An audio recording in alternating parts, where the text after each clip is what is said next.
Now, from across the Tri-States, this is KHQA Sports.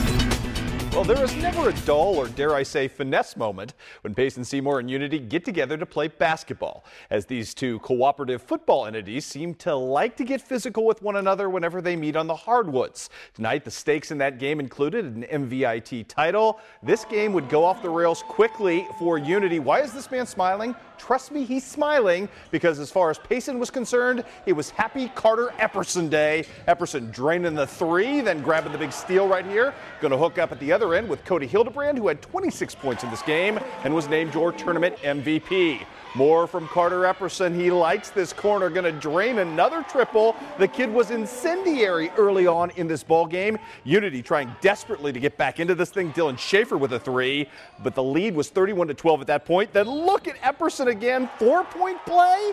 He would make that happen. Kid was ridiculously nuts at that point. Huge lead, and it would get huger. Missed dunk by Gage Klitz, but Gage would atone for it just a bit later with his second of two big dunks in the night. Would get teed up for hanging on the rim. It was pretty much worth it as far as Gage Klitz was concerned. And then little Lance Bulig to leave you with. Payson leaves no doubt tonight in winning the MVIT title 71-47, blowing out Unity on its home digs. Elsewhere in the third place game today, Liberty knocks off Southeastern 53-39. Shea Flessner in a losing cause with 26 points and 6 triples on the night. And West Prairie picks up its first win of the MVIT, beating Bushnell Prairie City for the consolation title. 64-36 was your final on that one. Griggsville needed a win tonight against Carrollton to ice the Carrollton tournament title outright. It was the Caleb Bradshaw show yet again. Kind of creates his own separation, knocking down jumpers. This was a fantastic game tonight. A controversy-filled game down the stretch as well. Bradshaw with another big jumper right here. Then it's Joseph Myers working on the interior for the Tornadoes. Here's the deal.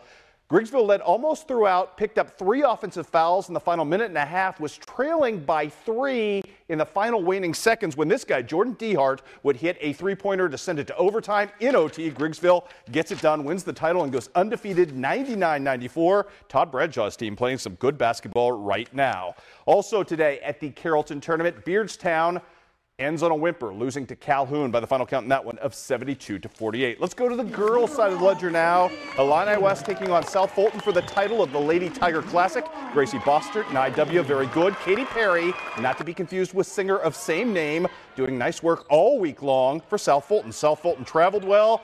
They did not play with much energy early, though, and that would prove their undoing. Illini West struggling to knock the ball down, but eventually all that hustle would pay off. Michaela Gronwald, who was a monster in this game early, finally gets the three-point play the traditional way. At the other end, though, South Fulton attacking. This is Miss Krookwit. I hope I pronounced that correctly, with a nice take at the other end of things. Still the story in this game, the story in this tournament, Gracie Bostert. Your Terry Kennedy Award winner as the MVP of the tournament. Great larceny and layup for her. She had 5 points in the first half to help fuel her team. Still, South Fulton, after trailing by as many as 13 points, got back into this thing late. Summer Burgard with a great take right there. Got her team back to within 3 at one point. Too much closing ability by Illini West. Michaela Gronwald and company get it done, winning 44-28. Great win for Illini West as they run the table and end up taking the tournament title. Earlier in the day, 5th place game, West Central taking on Plains. Struggle early on for the Cougars, the state-ranked Cougars. Megan Lashmet with a bucket here. That ends an early 7-0 run for Plains. Then the next bucket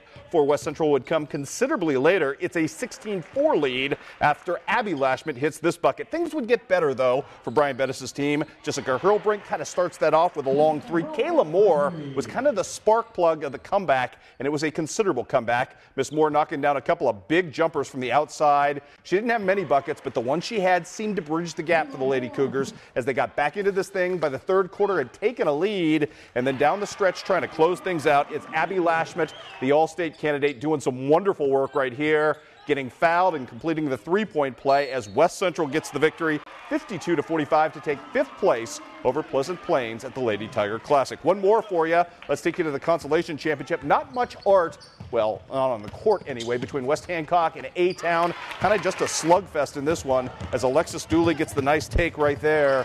Tell you what, it was a nip and tuck game throughout. Lots of buckets going back and forth in this one as the Tornadoes of Abingdon end up getting really close. West Hancock trying to take a stab at things as Haley Hamill hits the bucket there, but alas, not doing, as West Hancock loses by 2. 55-53 was the final in that ball game. Other scores from the Lady Tiger Classic today. Unity gets a great game out of the freshman Kaylee Kuhn to end up beating Triopia 39-28. Also on the docket today, Brown County playing for most of this day without Vanessa Markert, who got in foul trouble, gets a huge day from Emily Kitchell. A big pick-me-up in the third quarter to rally back to beat Farmington. 46-40 was your final in that ball game. Liberty no problem dispatching with Beardstown today. 51-35. Ashley Leffringhouse with 15 points in the win for the Lady Eagles. I think we also have a college score to pass along tonight for you as well. John Wood Community College back in action after the long winter break. The Lady Trailblazers lose at Muskegon today. Final count in that one was 70-58. Amanda Scott with 19 points. Coming up right here tomorrow, it is New Year's Eve, which means we crown our KHQA Sportsman of the Year for 2013.